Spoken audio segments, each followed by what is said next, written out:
बच्चों, इस सेशन में हम लोग गोलीय दर्पणों द्वारा परावर्तन के लिए चिन्ह परिपाटी के बारे में पढ़ेंगे। मतलब sign convention for reflection by spherical mirrors. तो इसमें गोलीय दर्पण से जब हम कोई वस्तु बनाते हैं, जैसे आप लोग ये वाला देखिए, तो ये कौन सा मिरर दिख रहा है आपको? ये उत्तल दर्पण है। उत्तल दर्पण से मान लीजिए यहाँ पे वस्तु रखी गई है, तो उत्तल दर्पण से कोई वस्तु कितनी दूरी पर रखी, देखिए ये जो डिस्टेंस यहाँ से यहाँ तक का है, ये ध्रुव है, मतलब पोल है, और ये वस्तु रखी है, तो पोल से यहाँ तक का जो डिस्टेंस है, इसको हम लोग सिंबल स्मॉल यू यूज करते हैं। यहाँ पे स्मॉल यू से इसको दिखाते हैं। इसी प्रकार प्रतिबिंब कितनी दूरी पर बना, उसको स्मॉल वी से दिखाते हैं। फोकस दूरी को हम लोग स्मॉल एफ से दिखाते हैं। और इन सब के बीच एक रिलेशनशिप होती है, एक फार्मूले से हम इनको रिलेट करते हैं, जो कि ये फार्मूला आप लोग यहाँ पे देख रहे हैं। जैसे मिरर के लिए, दर्पण के लिए फार्मूला है 1/f = 1/u + 1/v। तो इन तीनों चीज़ों में से कोई भी दो दी हो, या आगे भी जो अभी हम लोग आवर्धन का फार्मूला पढ़ेंगे, तो और वैल्यूज़ को निकालने के लिए हमें इनके प्रॉपर साइन लेने पड़ते हैं। इनको हमें चिन्ह के साथ सॉल्व करना होता है। तो साइन कन्वेंशन या चिन्ह परिपाटी का मतलब है कि हम लोग ये देखेंगे कि कहाँ पॉजिटिव और कहाँ नेगेटिव साइन लेना, इसके कुछ नियम होते हैं। तो इनमें सबसे पहला नियम है कि किसी भी दर्पण पे, चाहे वो उत्तल हो या अवतल हो, प्रकाश की किरणें हमेशा बाएं से दाएं, प्रकाश की किरणें मतलब कि आपतित किरण, इंसिडेंट रेज होती है, उनको हम लोग क्या हमारा कन्वेंशन मतलब कि हम क्या मान लेंगे कि हमेशा किरणें किस दिशा से, बाएं से दाएं जाती हैं। जैसे आप लोग उसमें देख रहे हैं, ये उत्तल दर्पण है या यहाँ पे अवतल दर्पण है, तो ये देखिए आप बाएं से दाएं जा रही हैं। तो एक इसमें हमारा कन्वेंशन ये भी है कि जो दर्पण के ध्रुव को हम लोग, जो हमारे कोऑर्डिनेट एक्सिस होते हैं, देखिए एक्स एक्सिस और ये वाई एक्सिस, ये नेगेटिव एक्स एक्सिस है, ये नेगेटिव वाई एक्सिस है, जिसको वाई डैश बोला गया। तो इसका जो ओरिजिन होता, मूल बिंदु, कोऑर्डिनेट एक्सिस जहाँ पे एक दूसरे से मिलते हैं, उसको हम ओरिजिन या मूल बिंदु कहते हैं। तो किसी भी दर्पण को, चाहे वो उत्तल हो या अवतल हो, मूल बिंदु को हम फोकस की स्थिति, फोकस नहीं, पोल यानी कि ध्रुव को मान ले अगर, तो इस हिसाब से आप देखिए, इसमें प्रकाश के किरणों की दिशा हमेशा बाएं से दाहिनी ओर ली जाती है। सारी दूरियां हम मुख्य अक्ष के रेफरेंस, मुख्य अक्ष मतलब कि ये प्रिंसिपल एक्सिस, ये प्रिंसिपल एक्सिस है। तो जो भी दूरी लेंगे हम, यहाँ से कोई वस्तु कितनी दूरी पर है या कोई प्रतिबिंब कितनी दूरी पर है, हम ये डिस्टेंस लेना, ये या ऊपर या नीचे नहीं लेना है।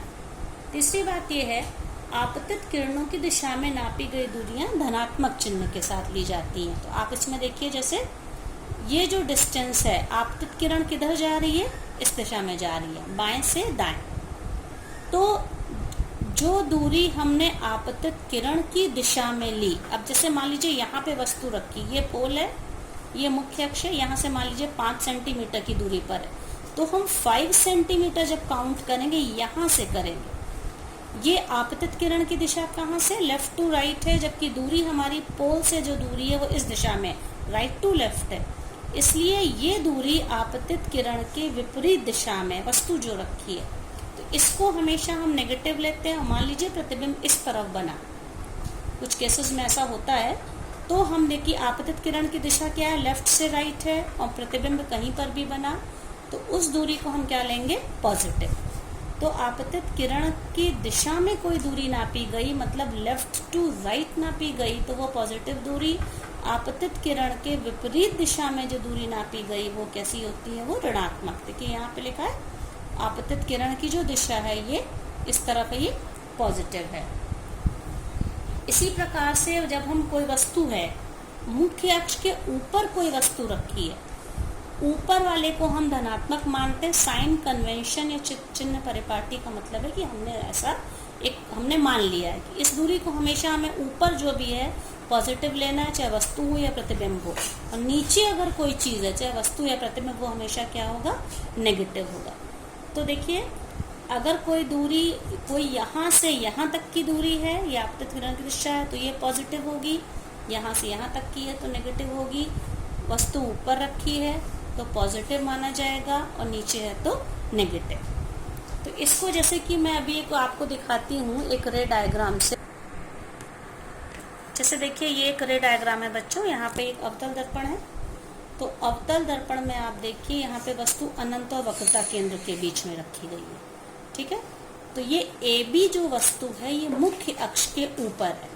तो हम AB की लंबाई मान लीजिए 1 सेंटीमीटर, 1 सेंटीमीटर है। तो हम क्योंकि मुख्य अक्ष के ऊपर है तो ये पॉजिटिव वैल्यू होगी। मान लीजिए 1 सेंटीमीटर है तो ऑब्जेक्ट की लंबाई +1 सेंटीमीटर। अब इसका जो प्रतिबिंब बना देखने से दिख रहा है 1 सेंटीमीटर से छोटा है।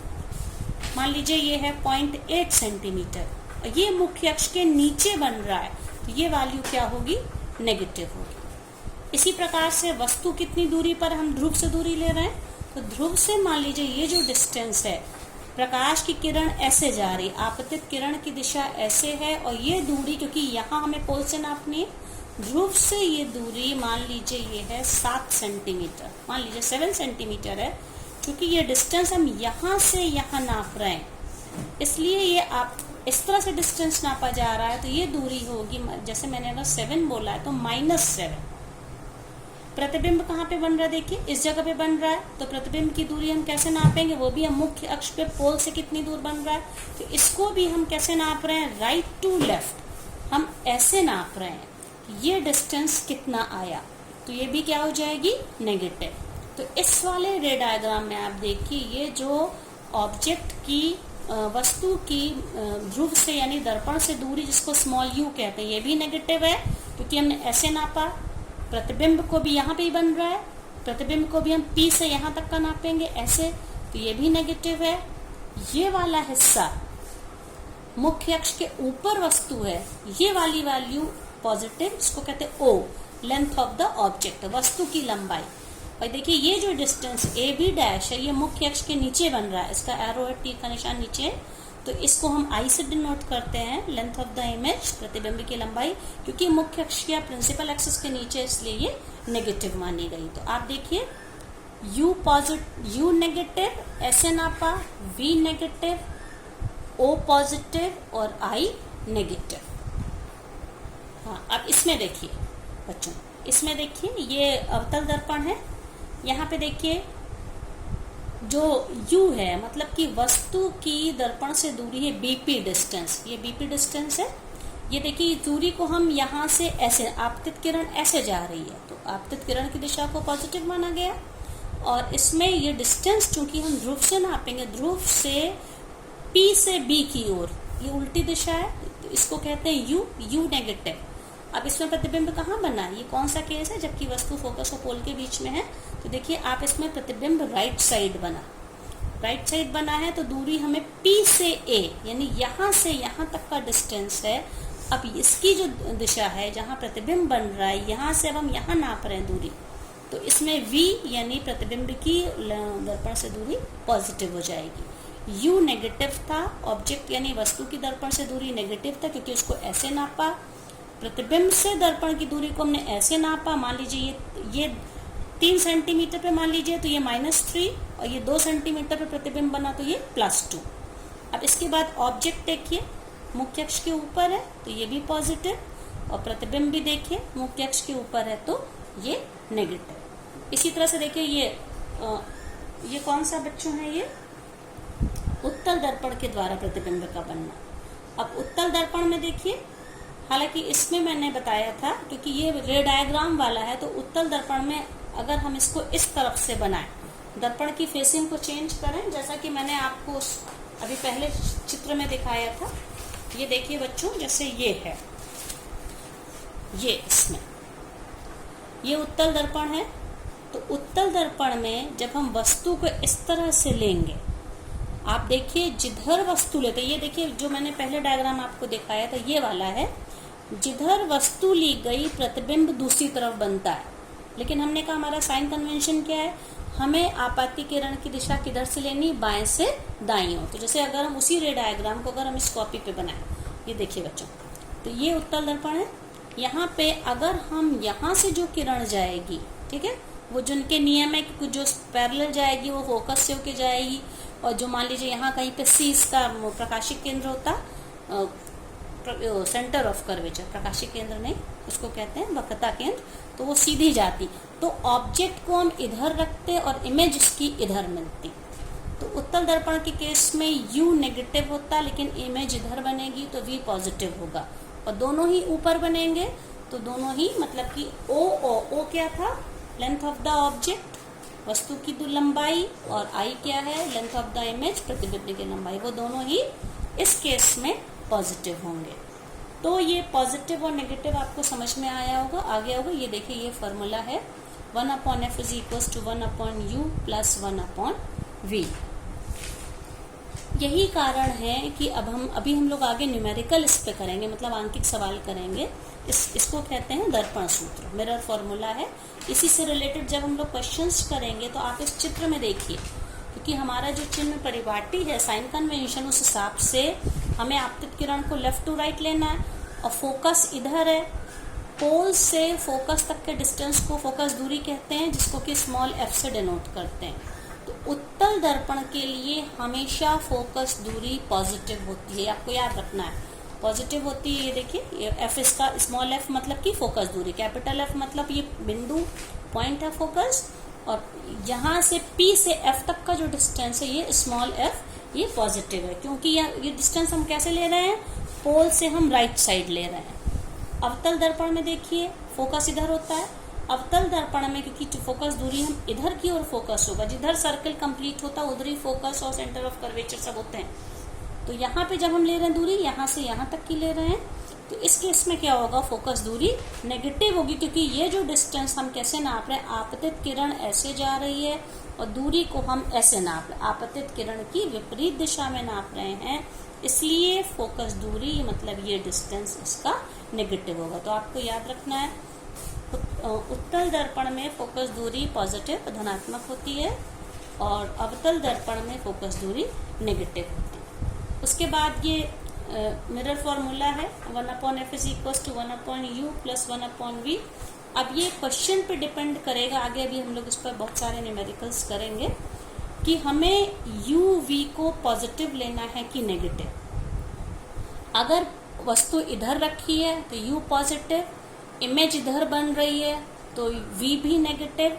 अगर वस्तु इधर है u हमेशा पॉजिटिव होगा, लेकिन प्रतिबिंब अगर इस तरफ बन रहा है, चाहे इसमें लें या इसमें लें, तो प्रतिबिंब अगर ऑपोजिट साइड बनेगा तो हमेशा v पॉजिटिव होगा, u नेगेटिव होगा। और f कब पॉजिटिव और नेगेटिव होगा, उत्तल दर्पण जब लेंगे तो इस f मतलब कि दर्पण की फोकस दूरी ये पॉजिटिव होगी, और अवतल दर्पण लेने पर इसकी दूरी नेगेटिव होगी। अब इसके बाद है आवर्धन यानी कि मैग्निफिकेशन। आवर्धन क्या कहते हैं, किसी भी दर्पण के द्वारा किसी वस्तु के प्रतिबिंब की लंबाई और उस वस्तु की लंबाई के अनुपात को हम आवर्धन यानी कि मैग्निफिकेशन कहते हैं। इसको स्मॉल m, मैग्निफिकेशन वर्ड है देखिए बच्चों, इसलिए इसको स्मॉल m से डिनोट करेंगे।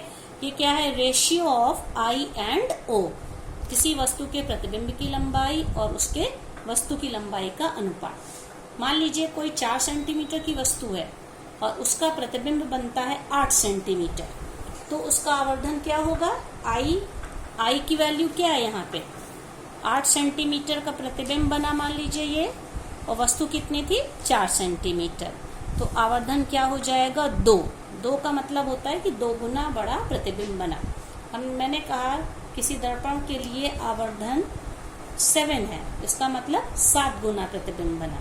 और ये जो फॉर्मूला है I क्या था, प्रतिबिंब की लंबाई, O था वस्तु की लंबाई, इनका जो रेशियो है फॉर्मूले से ये हमेशा -v/u के इक्वल होता है। तो आवर्धन परिभाषा के हिसाब से तो I/O है, प्रतिबिंब और वस्तु की लंबाई का अनुपात, और ये किसके इक्वल होता है, -v/u, जहाँ v क्या है किसी मिरर से व प्रतिबिंब की दूरी, और u क्या है किसी मिरर दर्पण से वस्तु की दूरी।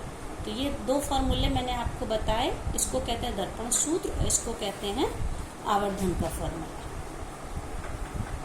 अब एक चीज और इसमें है बच्चों, अगर न्यूमेरिकल करने में किसी वस्तु का आवर्धन नेगेटिव है, नेगेटिव आवर्धन का मतलब है नेगेटिव यूज होता है जबकि एक कोई वैल्यू पॉजिटिव और एक नेगेटिव है, मतलब कि वास्तविक प्रतिबिंब होगा हमेशा आवर्धन नेगेटिव होगा, और अगर आभासी प्रतिबिंब होगा तो आवर्धन वहां पे पॉजिटिव होगा।